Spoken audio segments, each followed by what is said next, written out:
Hello students, today we are going to discuss wave optics chapter in this Young's double slit experiment, and before going to Young's double slit experiment we will discuss first wavefront and wavelet, that is Huygens principle, and we will go to the experiment. Okay, so here according to the Huygens, the light is not a particle, it is a wave. According to Newton, light is actually a particle, but with the particle theory of light, the Newton can explain only two phenomena of light, that is reflection and refraction. If it is coming to interference, diffraction and polarization, the particle theory of light was not successfully explained these phenomena. Okay, to explain the light properties correctly, the Huygens brought in a concept, that is what wave nature of light. Okay, according to Huygens, the light is not a particle, it is a wave, and essentially it is a transverse wave, because transverse wave only shows the polarization. Longitudinal wave cannot show the polarization. Did you understand that? So it is a transverse wave. Once it is a wave, then it will definitely have some wavelength, some frequency and some amplitude, okay, and some velocity also. All those are related. Of course, the velocity of any wave equals to frequency into lambda. This formula is applicable for the light.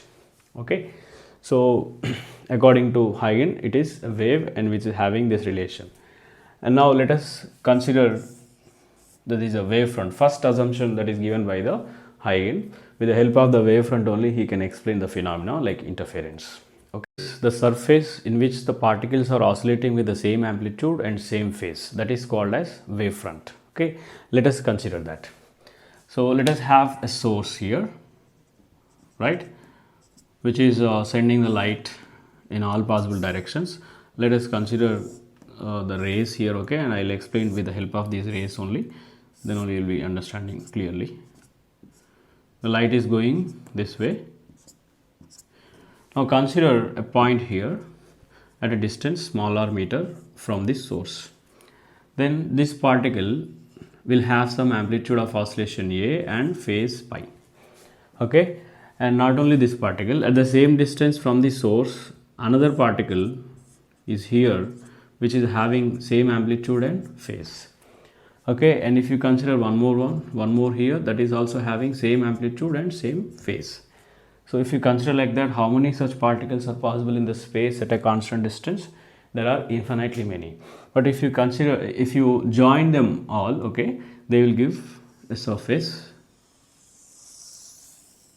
Okay, so on this surface, every particle will have the same amplitude and phase. Okay, so this surface is going to be wavefront, you can say.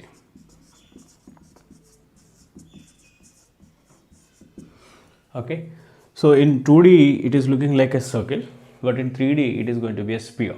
Okay, so wavefront is a sphere here. This case it is a sphere. So what did you understand by the wavefront here? It's very simple. The locus of the particles which are oscillating with the same amplitude and phase, that is called as wavefront. And if the wavefront is sphere, then the wave is going to be spherical wave. Okay, if the wavefront is sphere, then it is going to be a spherical wave. If it is a flat surface, a plane, then the wave is going to be a plane wave. If it is a cylinder, then it is going to be a cylindrical wave. I hope you got it. Okay, so as you can see here, what are these rays I have drawn actually? Okay, if you consider a certain point on the wavefront, say this point, what is the direction of propagation of the light at this point? The direction of propagation of light at a particular point is given by the normal drawn to the wavefront. In this direction the light is propagating. If you consider over here the particle at this point, the light propagation is this way. If you consider over here, the light is propagating this way. It should be normal so that it passes through the center, I mean source. Okay, so the statement that you should remember is, at any particular point on the wavefront, the direction of propagation of light is given by the direction of the normal drawn at that point. Okay, so how many such normals are possible? Mathematically, infinitely many normals are possible here, because there are infinitely many particles are there, I mean points are there. Okay, so like this we can have, like this we can have, okay, we can have this way. Okay, ideally infinitely many rays are possible. Okay, The Newton theory actually he considered the rays, and Huygens theory is just he is considering the particles which are oscillating with the same phase and amplitude, and he is joining all the particles. The surface he called as a wavefront. Okay, so I hope you got the clarity. And the wavefront is nothing but the locus of points which are oscillating with the same amplitude and phase. Okay, now let us see the types of waves. Okay, types of wavefronts. Types of wavefronts. As I told you already, if the wavefront is a sphere, there is going to be a spherical wave. Sphere, then it is a spherical wave.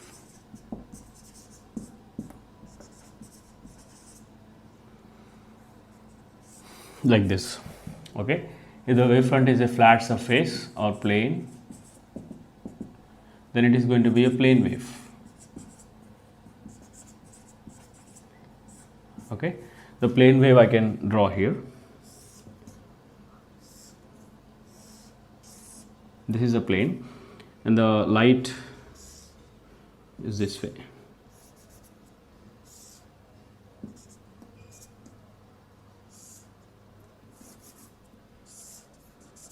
Okay, this one also will have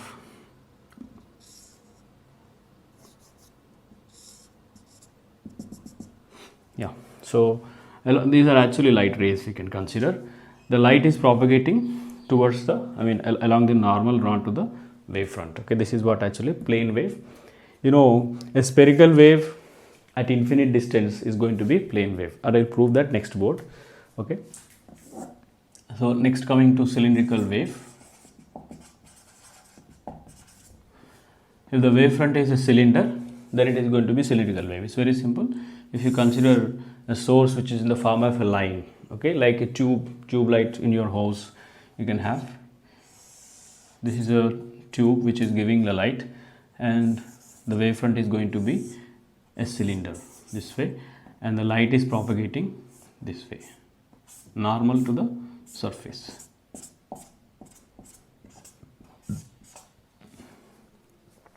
Spherical wave, plane wave, and cylindrical wave. One thing I have to clear here, intensity of spherical wave is inversely proportional to square of the distance from the source. Intensity of plane wave is independent of distance from the source. Intensity of cylindrical wave inversely proportional to or distance of the point from the source. Okay, so intensity is inversely proportional to r square in case of spherical wave. It is independent of r in case of plane wave. It is inversely proportional to small r in case of cylindrical wave. Okay, I hope you got the clarity. Let us consider wavelet or Huygens principle. So just now we have discussed wavefront. What is wavefront? We discussed. Okay, let us consider a wavefront. Say this is a wavefront and this is a source. Okay, remember for point source, the wavefront is generally a sphere at finite distances. Okay, so consider two particles on the wavefront, say these two. These two are the particles which are having same amplitude and phase, right? According to Huygens, these two particles will behave like a source, and they will send the light waves with the same frequency as that of the source in the forward direction. Okay, what is the statement? According to Huygens, these two, the particles of the wavefront, okay, the particles which are lying on the wavefront behaves as a sources. Once they are behaving as a source, then they will send the light waves in forward direction with what frequency? The same frequency as that of the source. Suppose source is giving frequency f, then these secondary sources are also giving the same frequency, and they are sending the light in all possible directions. Sorry, in forward direction, not all possible direction, in forward direction. Okay, if I consider only two, this is the scenario. If I consider one more here, then it will also send the light waves this way, right? And one more here. Like how many particles are possible on a surface? How many positions are possible? Infinitely many. So only all the particles or all the points which are lying on the wavefront are behaving as a secondary source. Okay, and one thing, they are sending the waves only in the forward direction, not in the backward direction. Understand? So these particles are called as wavelets, or secondary source.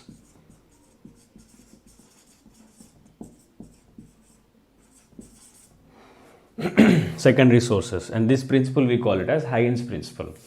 What is that Huygens principle? It's very simple one. If you consider any particle on the wavefront, it is behaving as a secondary source. Okay, the meaning of the statement is the particle which is lying on the wavefront is sending the light waves in the forward direction with the same frequency as of the source. This is called as Huygens principle. With these two, he can explain the interference and diffraction. The next important definition for the interference experiment is going to be coherent sources. Coherent sources. What are these coherent sources? Coherent sources nothing but two different sources which are sending the light waves in same direction with the same frequency and a constant phase difference between them. I repeat the statement. There are two different sources which are sending the light waves in the same direction with the same frequency and constant phase difference between them. Okay, then those two sources we can call it as coherent sources, and corresponding waves we can call it as coherent waves. Understand? So if you consider this is a source 1 and source 2, S1 and S2, they are sending the waves in the same direction, okay, with the same frequency of this two is F and F, and between the Y1, that is a wave sent by S1, and Y2, that is a wave sent by S2, the phase difference between Y1 and Y2 is pi. It must be a constant. That means the three conditions are: same frequency should be there, same direction they should be propagated, direction is same, and third, phase difference is independent of time. Okay, if any two sources are maintaining these three conditions, those two sources we call it as coherent sources.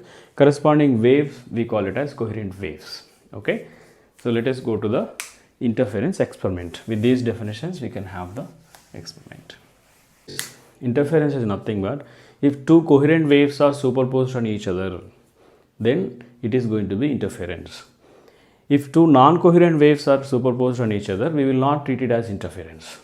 Okay, so if you consider Y1 with amplitude A1 sine omega t and Y2 with amplitude A2 sine omega t plus pi, right? And these are two coherent waves we are considering. Obviously this frequency is same and the phase difference is constant, and they are traveling in the same direction. Once definitely they will interfere each other. So the resultant wave equation is going to be, the proof I am not giving this, okay, it is not required also. The resultant wave equation is this one into sine omega t plus theta. Okay, so here let us understand this. What is this term? It is the resultant amplitude. Okay, and what is this theta? Is the phase of the resultant wave. Phase of the resultant wave. I will give you the formula for this to find out. Okay, that's not an issue. First let us consider this. Okay, so resultant amplitude of the wave, resultant amplitude of the resultant wave. Okay, this is nothing but resultant wave, which is a superposition of particle. Like this is a particle, a wave 1 is going and interfering with each other, wave 2 is going and interfering. Okay, this is a particle P, this is Y1, Y2, they are superposed on a single particle at the same time. Then this will be happening. So A equals to under root of A1 square plus A2 square plus 2A1 A2 cos pi, right? And if you talk about intensities, we all know that intensity is directly proportional to square of the amplitude This is from waves chapter. Okay, waves chapter. The intensity of any wave is directly proportional to square of the amplitude. So here I can write the resultant intensity equals to, if I square both side, okay, I'll get definitely a square here. This square root will get cancelled. Then I'll get I1 plus I2 plus 2 root I1 I2 cos pi. Okay, so this is the intensity distribution formula in case of interference. Okay, and this is a term which is very, very important. This is 2 root I1 I2 cos pi, which we call it as interference term.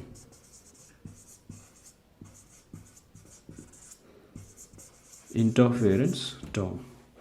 Why we calling it as interference term? Because if this term is 0, then it is not going to be interference.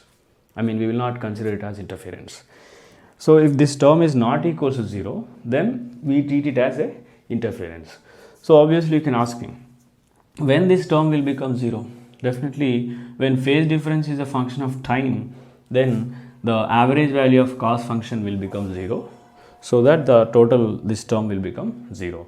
So that the intensity in that case will be I1 plus I2 only.